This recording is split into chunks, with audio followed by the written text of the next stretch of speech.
Bob Olson here with Afterlife TV. You can find us at afterlifetv.com. This is where we talk about the very big questions we all have about life and death. And this is a bite-sized episode that we've pulled from the vaults. Enjoy.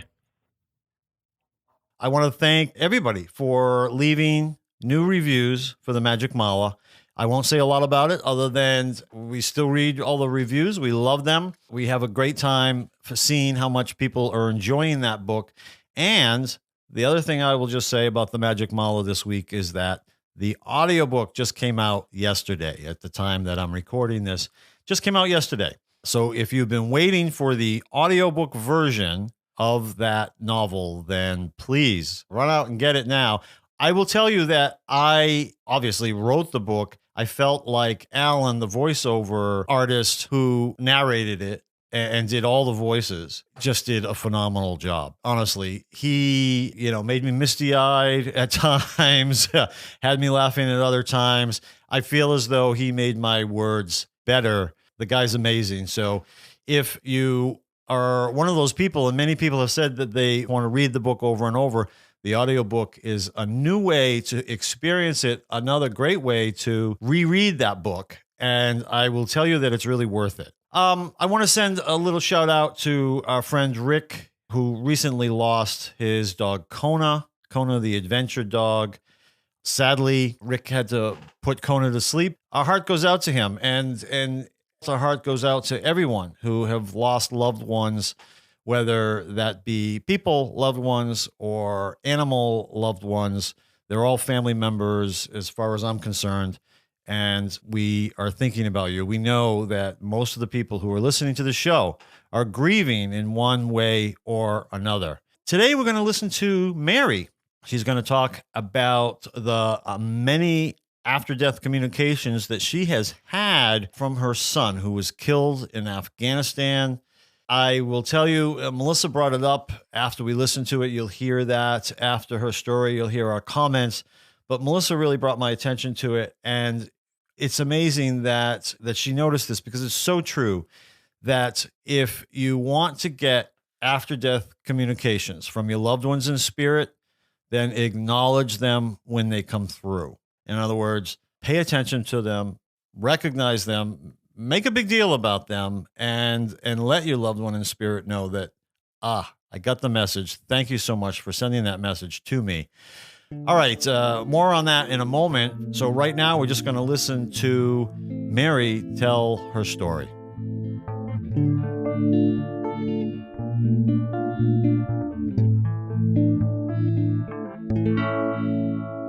When my son deployed to Afghanistan, I kept having a dream of a large military procession going through my town. In my dream, I was on the sidewalk watching. 1 month later, my daughter woke up crying with a terrible pain on the left side of her neck. That morning, 2 Marines came to my door to give me the news that my son had been shot and passed away on the battlefield. He was shot in the left side of his neck. That night, while standing in the living room, I felt a tingling going down my arm and across the side of my face, which I felt was a kiss from him. I just knew from my feelings it was my son coming home to say goodbye. There was indeed a large military procession with honors in my town for him. 1 week later, my daughter was laying in bed, worried that he might be lost over there and not be able to find his way home, and she was crying. He appeared to her in the darkness of her room, but she could clearly see him in a light. Without any words spoken, he let her know he was okay. She also had a dream, or what she thought was a dream, about a month later. Hearing a helicopter, she went to the window in the middle of the night when she saw a battlefield and a helicopter with the driver. It was so real, she called for her son to come to the window, but when she did that, everything was gone. I believe he was showing her the last thing he saw before leaving this earth. I have a picture of a moving orb in my living room that was taken when I was trying out a camera to see if it was still working, and it accidentally snapped a picture. I was talking to my son and telling him about the trip I was about to take when it happened. One Valentine's Day, we had a lot of snow, and I went to the cemetery, which is an hour away from where I live, and the snow around the stones was up to my hip. Well, I came all that way, and I wasn't going to let his flowers sit in the car and I was going to get to the stone no matter what. Well, I crawled through the snow over and under and placed the flowers next to his stone. And I also cleared away all of the snow that was around his stone so we could read the words. I remember thinking if he could see me now, he'd be laughing. That night I dreamt of him and saw him giving me a big hug and a smile for Valentine's Day.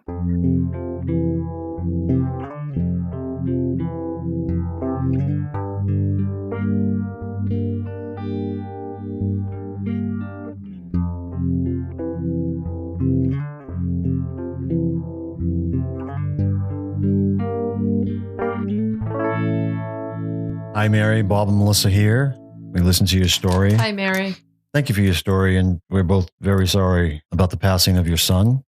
Very tragic event, but, well, let me just say this. He certainly is an amazing communicator from the other side. One of the things I was thinking as you were telling each story, it's a perfect example of when our loved ones in spirit actually get a message through to us that they're anxious to send more because they're being received.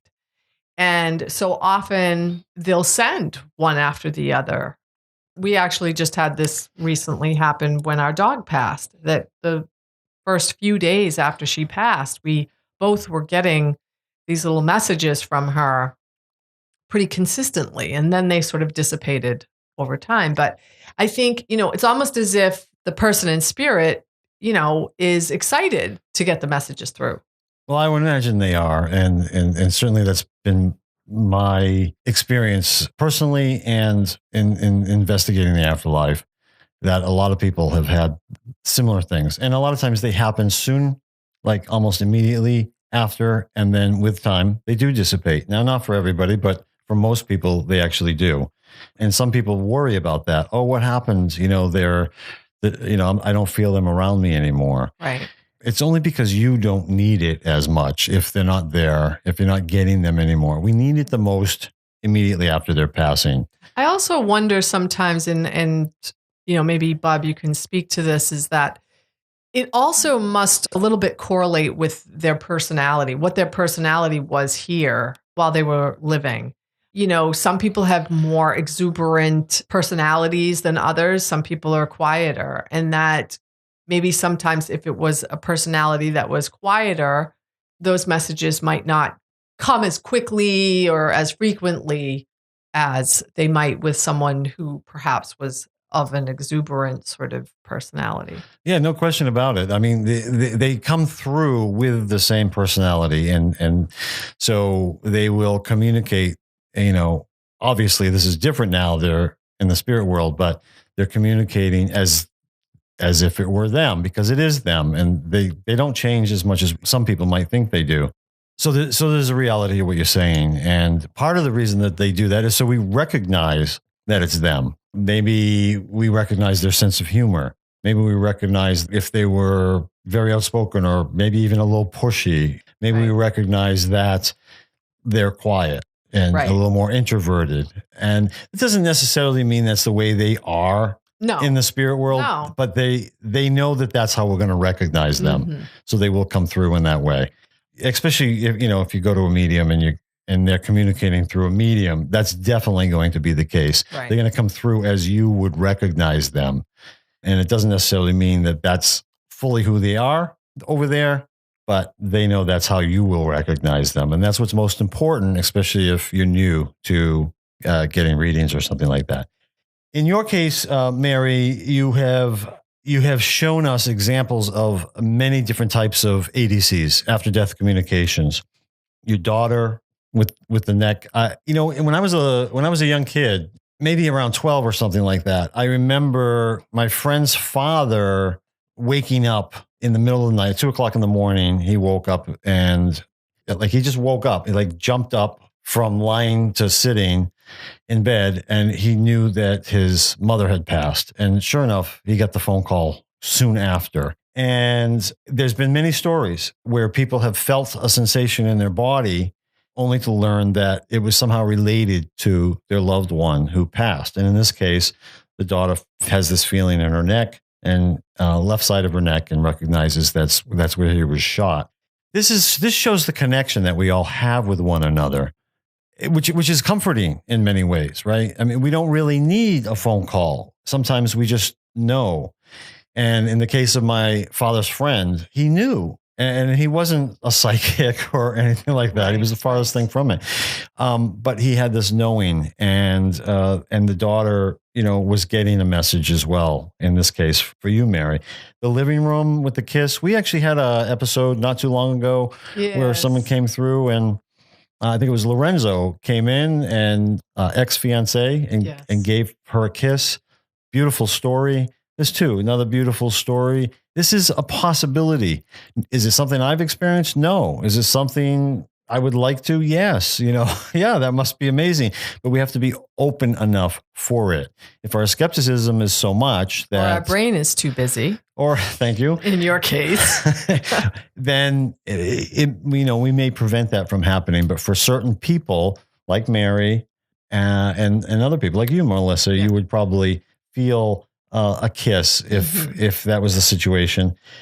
Great examples of different things that happen. What's some of the other?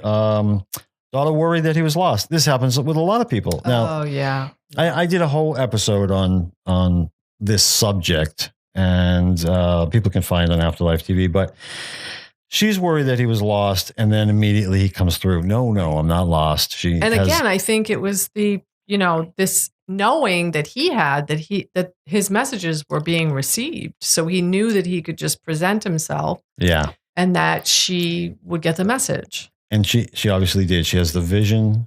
Yeah. First of probably what he saw, right. and then she has the dream. Then we have the whole orb thing. Yeah. In the camera. Yeah, no, he just brought it all to you. He really did. He did. I mean, there's so many things here. Now, a lot of people are skeptical about the whole orb thing, but listen, if you're open-minded about, if you're having these kinds of messages and in this case, Mary is talking to her son. Right. When this camera sort of goes off, right. And then the picture turns out it has an orb in it. There's just an awful lot of coincidence there that's lined up to make something like that happen. I tend to believe. You have a knowing, like it's a feeling that you get in your body when a message comes. Trust that feeling. If you feel like that's your loved one, just trust it. It's okay to trust it. You don't even have to share it with anybody else. Just trust that that's it. Because if you allow it in, then there will be more. Yeah. It's about not letting your head get in the way of your heart. And the heart is what's feeling it, So finally, the Valentine's Day message. You trudging through the snow. What? I said, what a great segue. You're talking about the heart. Yeah, there you go. Wouldn't it have been great if I had just done that on my own and figured that out? But no. So you're up to your hips in snow, and you get this great dream that night of him hugging you and smiling at you to show that he recognized that you did this. Yes. Is it necessary? Do we need to do that? Do we need to put ourselves at risk to make something like that happen? No. I mean, they're fine if their gravestone is covered in snow, and that's not where they're at. People, they're with you. People aren't hanging out at the cemetery. Right. Spirits aren't stuck to the cemetery.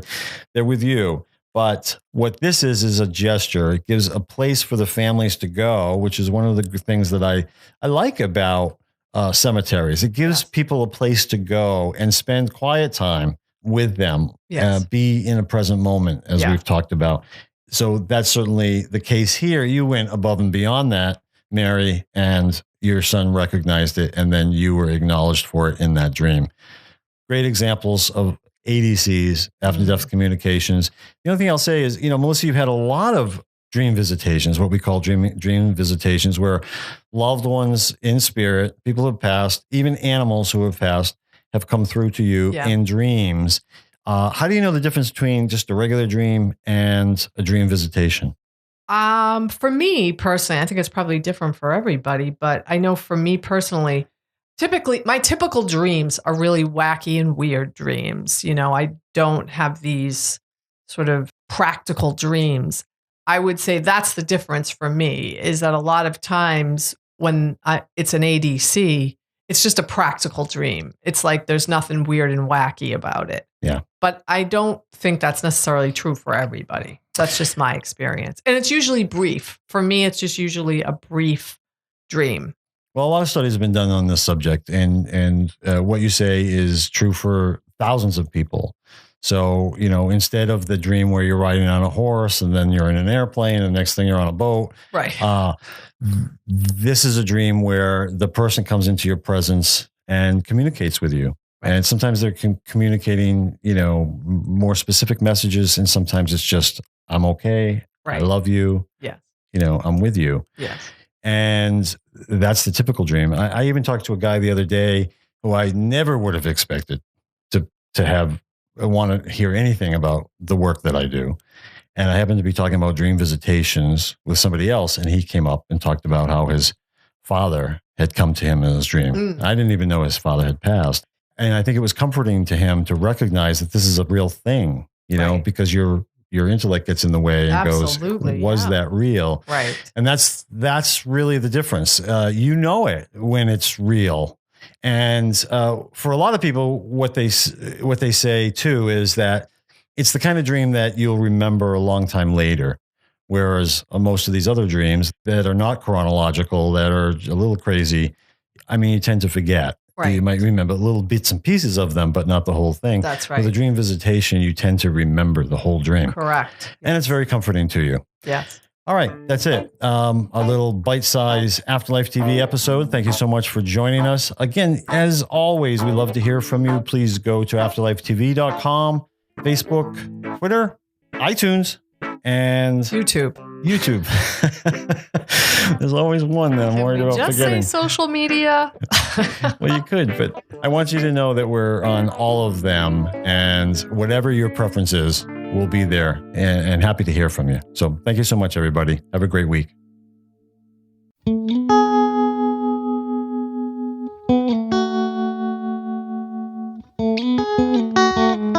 I hope you enjoyed that Afterlife TV episode. I want to thank our sponsor, Best Psychic Directory. This is my site where I've vetted all of the psychics and mediums and animal communicators on there. And you also can read over 12,000 reviews from people just like you who have got incredible readings with these gifted people. That's bestpsychicdirectory.com. Now, if you want to make sure not to miss an episode of Afterlife TV, go to afterlifetv.com, sign up for our newsletter, or you can either like or follow us on Facebook, Twitter, or subscribe on YouTube. Finally, if you could just check out my books. The first one is Answers About the Afterlife. That answers over 150 questions about life after death. And my second book is The Magic Mala. Magic Mala is all about what I learned about life while investigating the afterlife. You can check out those two books by me at bobolson.com. That's BOBOLSON.com.